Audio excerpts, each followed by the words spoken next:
Hello guys, welcome to my channel. दोस्तों, आज हम लोग पॉलिटिकल साइंस का इंपॉर्टेंट क्वेश्चन नागरिकता से आप क्या समझते हैं, इसके विभिन्न सिद्धांतों का वर्णन करेंगे। दोस्तों अगर आप चैनल पर नए आए हो तो प्लीज़ चैनल को सब्सक्राइब करें, वीडियो को लाइक करें, ज़्यादा शेयर करें।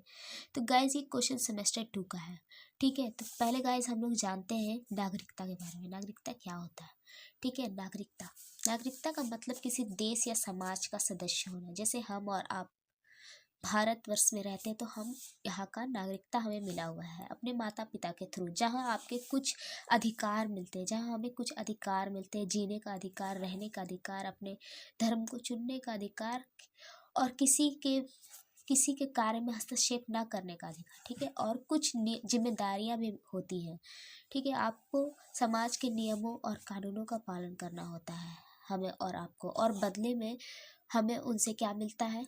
सुरक्षा मिलता है कानून से, शिक्षा मिलता है राजनीति से, स्वास्थ्य मिलता है, जैसी सुविधाएं मिलती हैं। ठीक है, और नागरिकता वह स्थिति यानी कंडीशन है जिसमें कोई भी व्यक्ति राज्य का कानून तौर पर सदस्य होता है। यह व्यक्ति राजनीतिक पॉलिटिकली, सोशली एंड आर्थिक गतिविधियों में भाग लेने का अधिकार उन्हें मिलता है। ठीक है, अधिकार देता है। नागरिकता के प्रमुख सिद्धांत क्या है? जन्म सिद्ध अधिकार हमें मिलता है। किसी व्यक्ति का जन्म जिस देश में होता है उसे उस देश की नागरिकता मिल जाती है।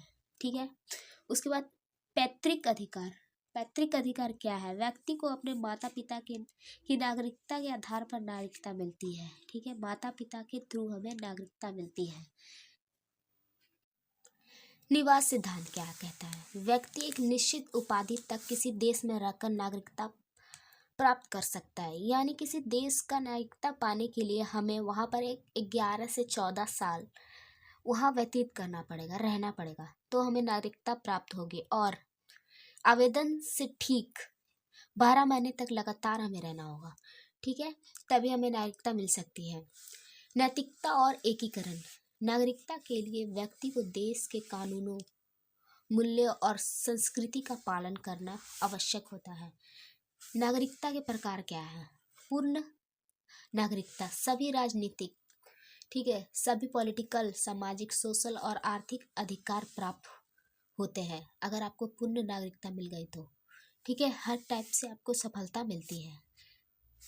ओके, आर्थिक सुविधा मिलती है।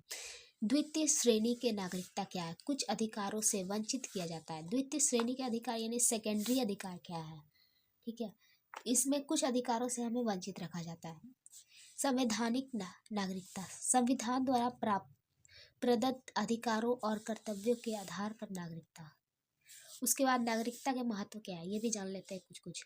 व्यक्ति को मतदान का अधिकार मिलता है, शिक्षा प्राप्त करने का अधिकार होता है, स्वास्थ्य का सेवा लेने का अधिकार होता है, और न्याय यानी जस्टिस का अधिकार होता है। और ठीक है, राज्य के प्रति कर्तव्य का पालन, जैसे कर देना होता है और कानून का सम्मान करना होता है। ठीक है, यह नागरिकता के महत्व उद्देश्य है। सामाजिक और आर्थिक विकास में भागीदारी का अवसर मिलता है। आई होप गाइस वीडियो आपको अच्छा लगा तो प्लीज़ चैनल को सब्सक्राइब कीजिएगा, वीडियो को लाइक कीजिएगा, ज़्यादा शेयर कीजिएगा। Thanks for watching.